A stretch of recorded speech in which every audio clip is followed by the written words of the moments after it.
안녕하세요. 부천 성인문예학교 해오름반 중학사회 2단계 수업을 시작하겠습니다. 지난 시간에는 인간다운 생활을 하기 위한 기본적인 권리로서 헌법이 보장하는 기본권에 대해서 공부하였습니다. 인간으로서의 존엄과 가치 행복 추구권으로서 5가지 기본권이 있는데, 첫째, 자유권이 있죠.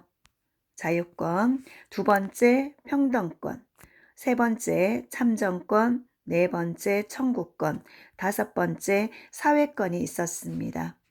오늘은 우리 교과서 136쪽, 136쪽을 펴주세요. 136쪽에 보시면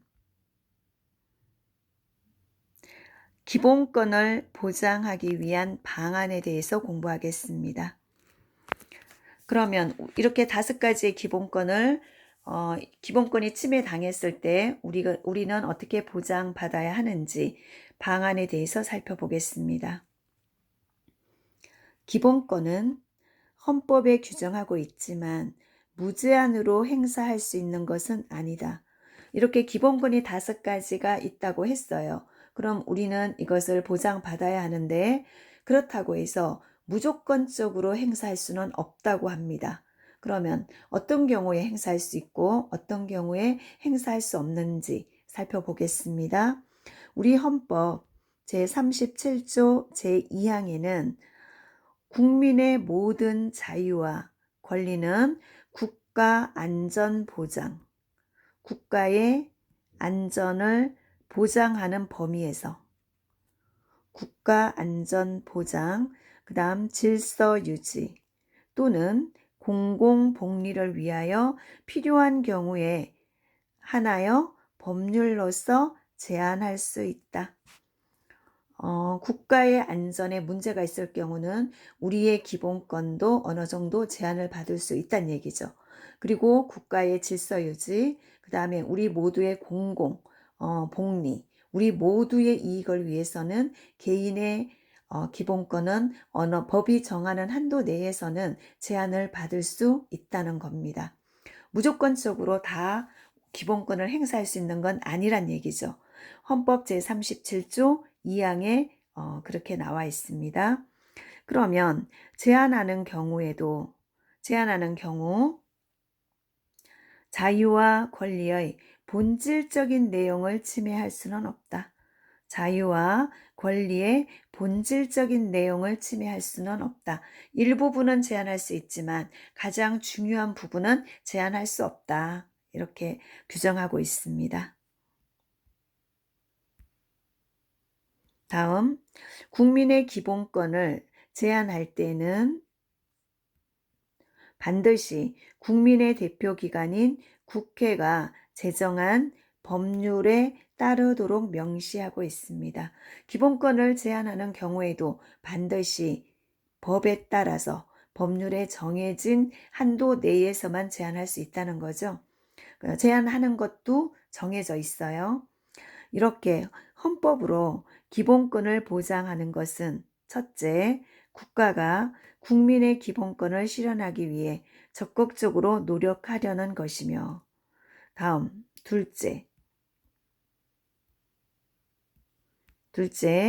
최고법인 헌법의 기본권을 보장하여 함부로 국민의 기본권을 침해할 수 없게 하려는 것이다. 다음, 헌법에 규정된 기본권이 보장되는 사회를 만들기 위해서는 자신의 권리를 요구하는 것에 그치지 말아야 한다. 모든 사람의 인간적인 존엄성과 소수자, 사회적 약자에 대한 배려로 모든 사람의 권리가 조화롭게 실현되도록 해야 한다. 다시 보겠습니다. 헌법에 규정된 기본권이 보장되는 사회를 만들기 위해서는 자신의 권리를 요구하는 것에 그치지 말아야 한다. 이 말은 나의 권리만 중요한 것이 아니죠. 다른 사람에게 피해가 가면 안 되겠죠. 그래서 다른 사람에게 피해가 가지 않는 한도 내에서 나의 기본권이 존중되어야 된다는 겁니다. 모든 사람의 인간적인 존엄성, 그 다음에 소수자, 장애인이라든가, 그 다음에 외국인들이 우리나라에 많이 들어와 있죠. 그런 사람들은 수가 적죠. 수가 적은 사람들, 이런 소수자, 그 다음에 사회적 약자, 이런 사람들에 대한 배려로 모든 사람의 권리가 조화롭게 실현이 되어야지 나의 기본권이 중요하다고 다른 사람들에게 피해가 가게 해서는 안 된다는 겁니다.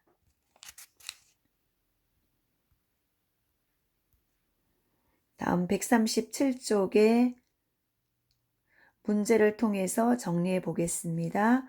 생각 다지기 페이지 137쪽입니다. 1. 다음은 우리나라 기본권에 대한 설명입니다. 설명에 맞는 기본권을 보기에서 찾아 써봅시다. 우리나라 헌법에 보장된 5가지의 기본권이죠.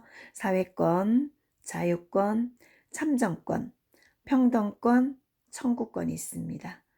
그러면 1번. 기본권이 침해되었을 때 국가에 대하여 일정한 청구를 할 수 있는 권리. 청구권이겠죠. 나의 기본권이 침해되었을 때 국가를 상대로 나의 기본권을 지켜달라. 이렇게 청구할 수 있는 권리.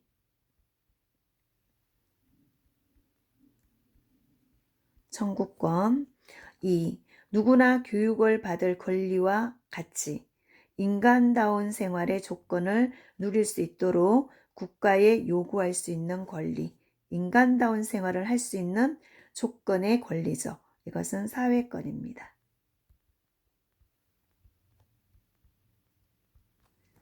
세 번째, 성별, 남녀, 성별, 그 다음에 어떤 종교를 믿는가, 어떤 직업을 가졌는가, 직업 등에 따른 차별을 받지 않을 권리. 이것은 법 앞에 누구나 평등한 권리죠.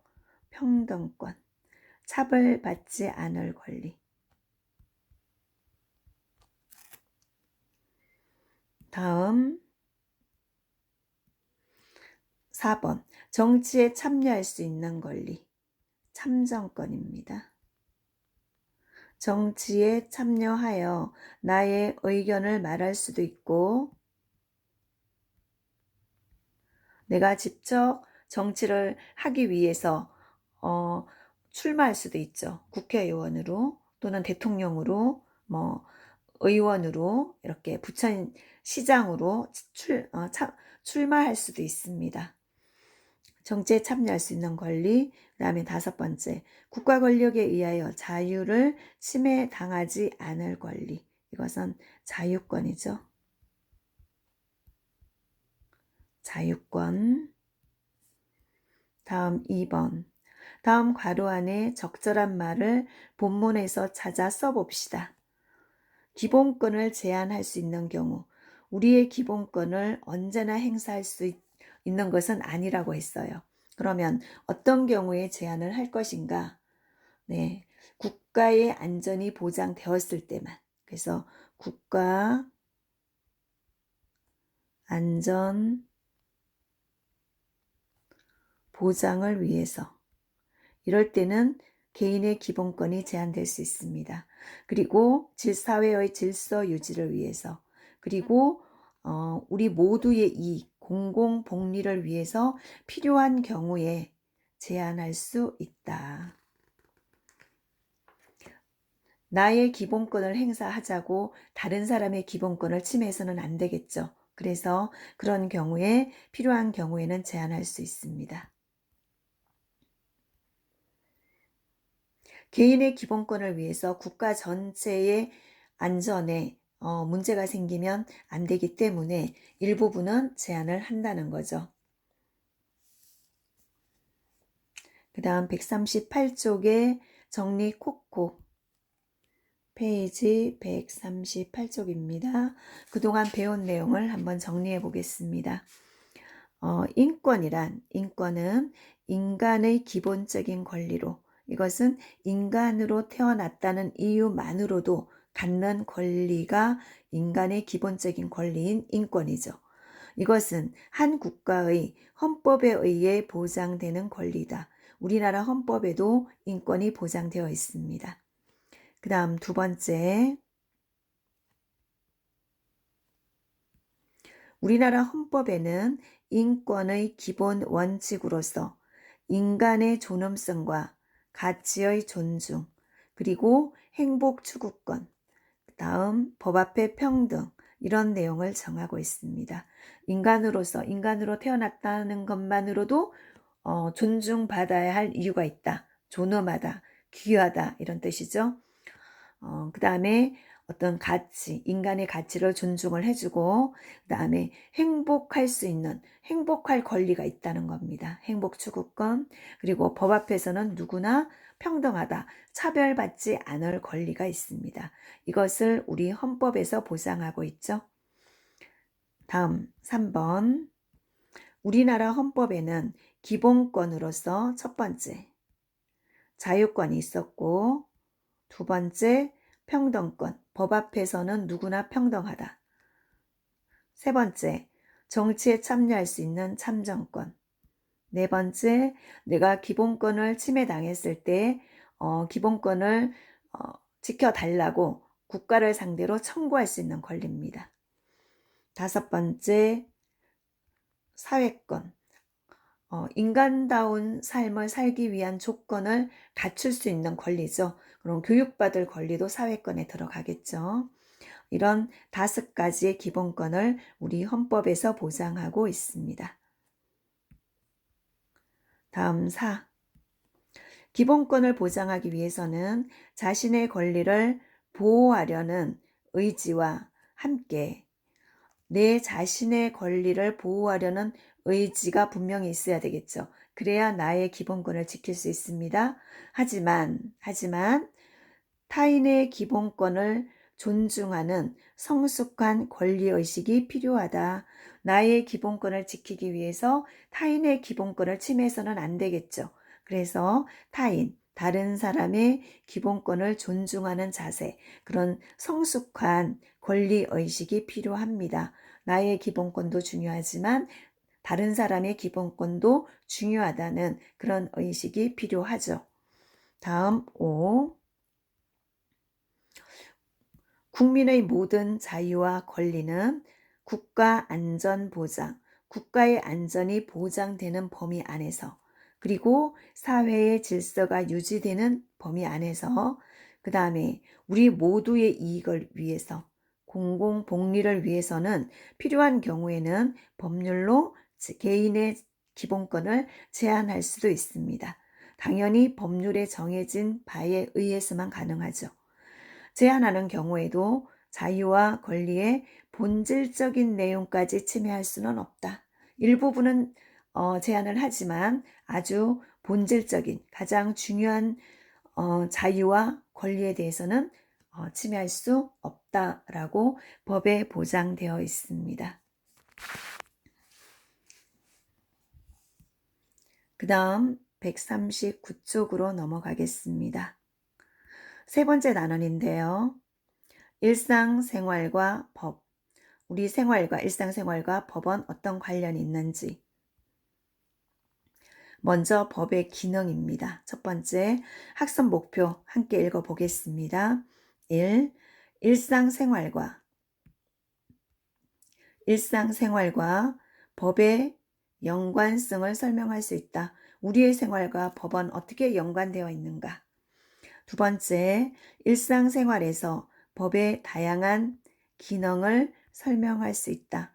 우리 일상생활 속에서 법은 어떤 기능을 하고 있는지 공부를 하면서 살펴보겠습니다. 우리 생활에서 빨간 불인데 건너갈까 말까, 차도 없는데 이러면서 망설이고 있죠.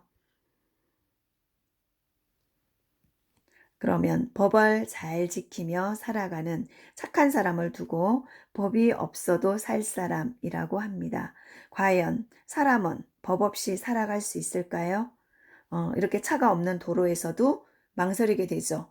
법을 어길까 말까 이렇게 하시면 안 됩니다. 어디에서 차가 나타날지 모르니까 항상 차가 없는 것 같아도 신호등 잘 지키고 건너시기 바랍니다. 그러면 일상생활과 법원 어떤 관련이 있는지 살펴보겠습니다. 인간은 혼자서는 살 수 없기 때문에 사회를 이루어 우리 모두가 함께 모여서 살죠. 그래서 사회가 되는 거죠. 사회를 이루어 다른 사람들과 더불어 살아가야 한다. 더불어 살아가야 한다. 그러다 보면 사람들 간에 각종 시비나 다툼이 있게 되겠죠. 시비나 다툼이 발생하기도 한다. 이를 평화적으로 해결하지 못할 경우 사회는 무질서와 혼란에 빠질 수 있다. 맨날 싸우게 되겠죠. 그래서 사람들은 사회 규범을 만들어 놓고 이를 지키도록 한다. 우리가 지켜야 할 어떤 규칙을 만들어 놨어요. 사회 규범. 이것이 결국은 법이 되겠죠. 그러면 사회 규범에는 이제 여러 가지가 있어요. 이 속에 법이 들어가 있는 겁니다. 사회 규범 속에 사회 규범이라는 것은 사회생활을 하면서 우리들이 지켜야 할 일이죠. 이 속에 법이 들어가 있습니다. 넓은 범위가 사회 규범인 거죠. 사회 규범이라는 넓은 범위 안에는 관습이라는 게 있어요. 예전부터 내려오는 어른을 만나면 인사를 해야 한다. 이런 관습 있죠. 그 다음에 종교에서 지켜야 할 도리가 있고, 그 다음에 도덕이라는 거 있어요. 사람과 사람이 만났을 때 뭐 먼저 인사를 해야 한다, 안부를 묻는다, 예의 범절을 지켜야 한다, 이런 도덕이 있고, 그 다음에 강제적으로 규제를 하는 법이 있죠. 이렇게 이 모두가 사회 규범입니다. 사회 규범 안에는 관습, 종교, 도덕, 법 등이 있습니다. 관습, 종교, 도덕 등은 강제성이 없지만, 다시 보겠습니다. 네, 사회 규범 중에서 관습, 종교, 도덕까지는 강제성은 없어요. 하지 않으면 비난은 받을지 모르지만 강제성은 없어요. 그렇지만 법은 어떤가요? 어기면 벌을 받죠. 강제성이 있습니다. 강제성이 있다. 그래서 관습, 종교, 도덕 등은 강제성이 없지만 법은 국가 권력에 의해 제정되어서 강제력을 가진 규범이다. 그래서 어기면 벌을 받게 되죠. 관습, 종교, 도덕 등과 같은 사회 규범을 지키지 않을 경우 사회적 비난을 받거나 양심의 가책을 느끼는 걸로 끝나지만 법은 강제성이 있기 때문에 어길 경우에 국가에 의한 강제적인 제재를 받습니다. 뭐 벌금을 내든지 구속을 당하든지 이런 제재를 받게 되죠. 다음, 법은 사회생활을 할 때 사회 구성원 간의 질서를 유지하기 위해 누구나 반드시 지켜야 할 약속이다. 그래서 강제성이 있습니다. 반드시 지켜야 하기 때문에 아이가 태어나면 법에 따라 출생신고를 해야 하고 횡단보도를 건널 때는 도로교통법에 따라서 교통신호를 지켜서 길을 건너야 하는 것처럼 모두 법에 따라야 합니다. 반드시 지켜야 할 일이기 때문이죠. 네, 그래서 이런 법을 정해놨어요. 어린이 보호구역, 이렇게 여기에 차를 세우면 차를 견인하겠다. 강제로 국가에서 이런 견인지역. 그럼 이런 곳에는 차 세우면 안 되겠죠? 주차하면 안 됩니다. 네. 그 다음, 이처럼 법은 국가와 개인 간의 관계, 국가와 개인의 관계죠. 그 다음에 개인과 개인 간의 관계에 두루 적용되며 우리의 삶에 큰 영향을 준다. 그래서 우리는 법을 반드시 지켜야 하고 어길 경우는 국가로부터 제재를 받게 되죠. 네, 여기까지 일상생활과 우리 법은 어떤 관련이 있는지, 우리는 일상생활을 하면서 법을 지켜야 하는 이유를 한번 살펴보았습니다. 네, 오늘은 여기까지 수업하겠습니다. 여러분, 감사합니다.